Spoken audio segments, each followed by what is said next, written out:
nous venons des vacances parlementaires et bientôt là, nous allons rentrer à Kinshasa pour la session ordinaire de mars. La première des choses, il fallait que l'on présente chacun la situation de nos territoires respectifs.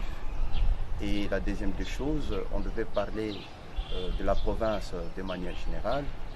Nous lui avons partagé en ce qui concerne nos territoires le problème de route, le problème de sécurité, les problèmes d'exploitation minière, les problèmes sociaux, etc., etc.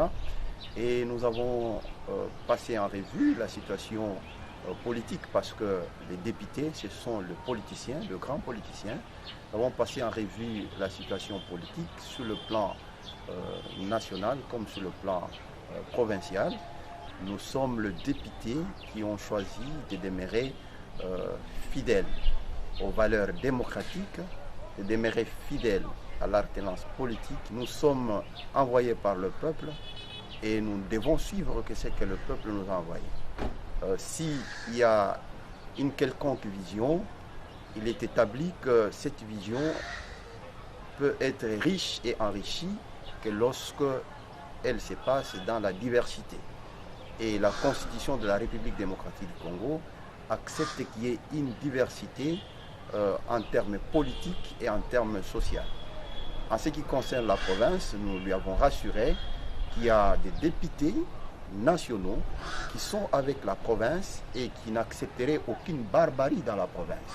Parce que l'élan qu'a déjà pris cette province est tel que les distractions politiques, les scènes macabres ou même le propos détruisant ne peuvent en aucun moment permettre à ce que l'élan de développement qui est déjà amorcé ne puisse avancer. Voilà pourquoi nous avons soutenu, nous avons fait notre programme à part lui. Nous allons voir les députés provinciaux qui sont restés fidèles aux valeurs démocratiques et à l'alternance pour montrer que le chef de l'État, il a évidemment une vision et sa vision n'est pas une vision dictatoriale. Il n'impose à personne.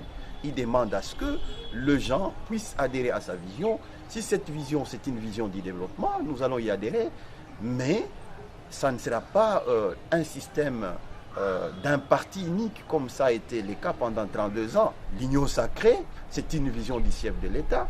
Dans l'angle de développement, tout le monde soutient, et même nous tous, et même le gouverneur de la province soutient dans l'angle de développement. Nous allons construire ensemble les pays, c'est ce qui est intéressant.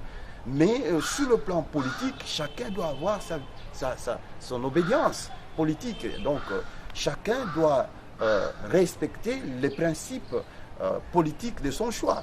Et si nous devons rester tous dans les partis uniques, ça, ce n'est pas ce que le peuple congolais attend. Il n'y a personne ici dans la province du Tanganyika qui peut écraser l'autre, qui peut intimider l'autre. Non, il nous a rassuré que la province va très bien sur le plan sécuritaire et sur le plan de travaux, de développement. Moi, personnellement, je suis tellement étonné, je suis épaté par beaucoup de changements parce que depuis 2016-17, je passais ici, je vois que c'est une autre chose. Donc il nous a rassurés, en plus de ça, il est serein pour la bonne marche de notre province. La population du Tanganyika nous veut dire que les développements n'aiment pas le bruit. Ce ne sont pas les politiciens qui doivent venir vous tromper. Ce qui se passe à Kinshasa, on ne tue pas les gens, on n'écrase pas les gens. À Kinshasa, le président a lancé une vision et cette vision, elle est libre. Quiconque veut y adhérer, il y adhère. Et c'est une vision que lui-même n'a pas encore défini, il n'y a pas encore un programme là-dessus. La population doit rester sereine. Si la population doit soutenir le développement qui se passe dans la province, elle doit le faire. Il ne faut pas se laisser emporter par les politiciens. À Kinshasa, il y a beaucoup de bruit politicien. La conséquence, c'est que les gens ne travaillent pas, les gens ne construisent pas. Alors il ne faut pas emporter les désordres dans cette province qui se voit déjà une province qui a l'élan de développement.